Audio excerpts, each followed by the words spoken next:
வந்தே மாதரம். இது வேதாரண்யம் தாலுக்காவில் நாகக்குடியான்கிற கிராமத்தில் 114 பேருக்கு வீடு கட்டி கொடுத்தாங்க அப்படின்னு சொல்லி பிரதம மந்திரி வீட்டு திட்டத்தில். அதில் 40 பயனாளிகளுக்கு அப்பன் பேர் கிடையாது, புருஷன் பேரும் கிடையாது. அவங்களாம் செவ்வாய் கிரகத்துலேருந்து வந்தவங்க போல இருக்குது. சரின்னு சொல்லி நான் விஜிலன்ஸ் ஒரு பெட்டிஷன் போட்டேன். விஜிலன்ஸ் வந்து ஒருத்தர் வந்து விசாரித்தார், எல்லாத்தையும் பார்த்தாரு, ஃபோட்டோலாம் எடுத்துக்கிட்டாரு.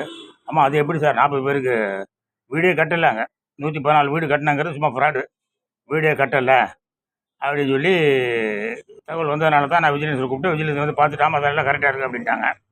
அப்புறம் பார்த்தா திடீர்னு அங்கேருந்து லெட்டர் வருது எனக்கு.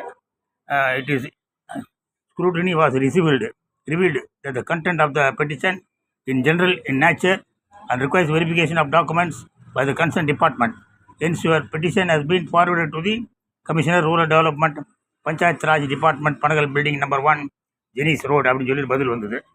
சரி, என்ன அப்புறம் அவங்ககிட்ட கேட்டேன், இதை வச்சு ஒரு கேஸ் போட்டேன். என்ன இந்த மாதிரி கேட்டால் போடுறானே அப்படின்ட்டா ஒன்றா அந்த மாண்புமிகு நீதி பண்டாரின்னு ஒருத்தர் என்ன பண்ணால், நீனா மொட்டை பெட்டிஷன்லாம் போடுறேன்னு சொல்லி தள்ளுபடி பண்ணிட்டான். அதுக்கப்புறமா அதை வச்சு இந்த விஜிலன்ஸுக்கு அந்த டிபார்ட்மெண்ட்டுக்கே கேட்டேன், எந்த டிபார்ட்மெண்ட் ஃப்ராட் பண்ணிச்சுன்னு சந்தேகப்படுறோமோ அந்த டிபார்ட்மெண்ட்டுக்கு பொது தகவல் அலுவலர் உதவி இயக்குனர்லாம் போட்டு திருச்சியே மோகன்ராஜ் எனக்கு பதில் வருது. பார்வையில் காணும் தகவல் அறியும் உரிமை சட்டத்தின் 2005 கீழ் அளித்த மனுவில் ஊழல் தடுப்பு கண்காணிப்புத்துறை இயக்குநரின் கடிதம் பெட்டிஷன் நம்பர் சோன்சோலாம் போட்டு மேற்கொள்ளப்பட்ட நடவடிக்கை வரும் கேர போட்டுள்ளது. மேற்காணும் இக்கடிதம் இவ்வியக்கத்தில் பெறப்படாததால் கடித நகலினை நடவடிக்கையை மேற்கொள்ள வேண்டி இவ்வியக்கத்திற்கு அனுப்பி வைத்துவிட வேண்டும் கேட்டுக்கொள்ளப்படுகிறது.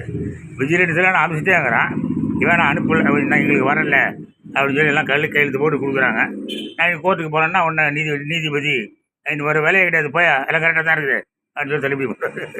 பிரதம மந்திரி வீடு கட்டிட்டேன் 3 கோடி பேருக்கு வீடு கட்டிட்டேன், 30 பேருக்கு வீடு கட்டிட்டேன் அப்படின்னு சொல்லிட்டு இருக்காரு. இங்கே வியாசர்பாடியில் நான் குடிசை வீடு தீப்பிடிச்சு எரியுது. வியாசர்பாடியில், சென்னையில் இருக்க வியாசர்பாடியில் குடிசை வீடுகள் தீப்பிடிச்சு எரியுது. இந்த கூத்தில் தான் பிரதம மந்திரி வீட்டு வசதி திட்டம், எல்லா லுட்டு திட்டம் எல்லாமே இப்படி தான் போயிட்டுருக்கு. ஜெயஹிந்த்.